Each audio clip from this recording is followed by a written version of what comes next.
Right, hello everyone. Welcome back to Vlogmas, day 4 today. So today I'm not going out because I've got no things I need to be doing out, and B, it's horrible outside today. It's like really raining. So today I think what I'm going to be doing is I'm going to be working on my assignment.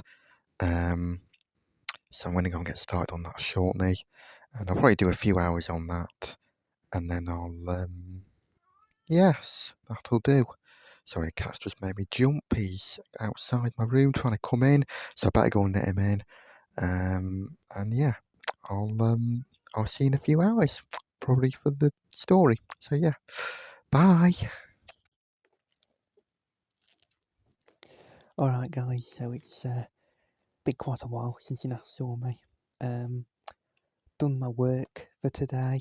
It went okay, mostly, apart from Premiere decided to completely wipe my work when I decided to save it for some reason. But yeah, luckily I had backed up a copy, so I had to just do whatever I'd lost again. It was really annoying, that was. Very annoying. But yeah, that's computers for you. You do one thing and they had decided to do something completely different. So yes. So yes, I've decided to leave it there for today anyway. I'll probably do some more tomorrow. I'm sorry that this hasn't been the most inspiring of episodes, but I've been just busy today. I just need to crack on, just do my work. I'm on a bit of a deadline. I've got 11 days now until the deadline, not including today. So I'm probably not going to be able to do anything too fun, really, until the deadline is over. So yes, but anyway, I think we're going to we'll read the story now. So today's story is book 4, Mr. Chatterbox's Parrot. So let's have a read of this one.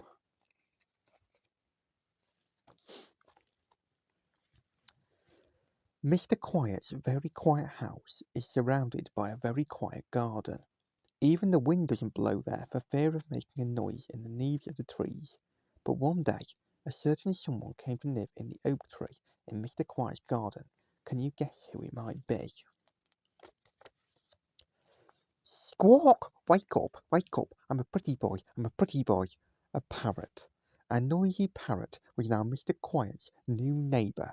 The new neighbour that meant the end to all his peace and quiet. Now, not far away lived Mr. Chatterbox. Mr. Chatterbox, who talks on and on and on and sometimes on.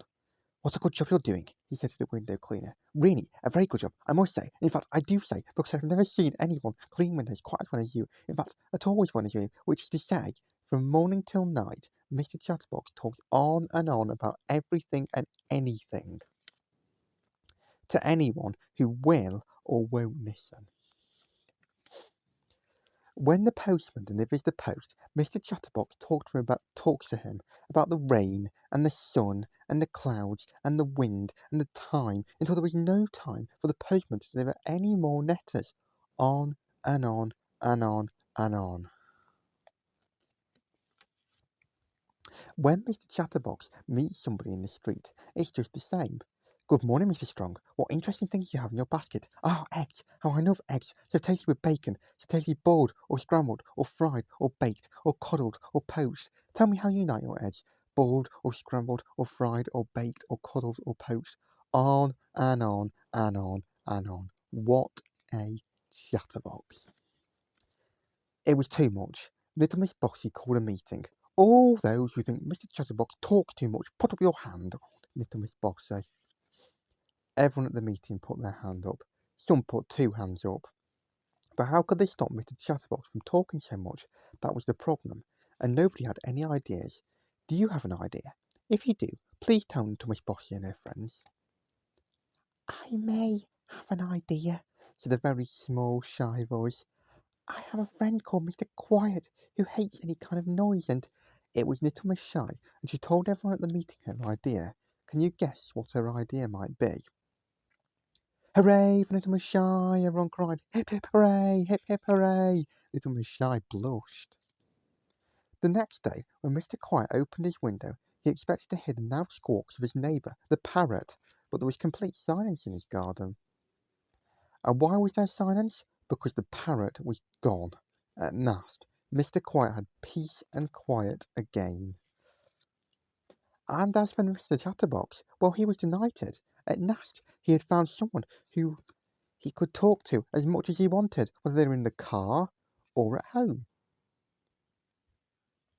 And he talked and talked and talked and talked, on and on and on. And if ever the parrot had had enough of Mr. Chatterbox's talking, he would simply fly over and drop a cloth over his head, so that just for a change he could talk, he could speak. And on and on and on, squawked the parrot. The end. Oh, that's a good book, isn't it? Right, and I will see you all here tomorrow for the next book. And tomorrow's episode is probably going to be pretty similar to today, to be honest. So I do apologise about that. But if anything interesting does happen, we'll film. And yeah, so that's all for today. So I will see you all here tomorrow for a catch up and the next book. I'll see you then. Bye bye.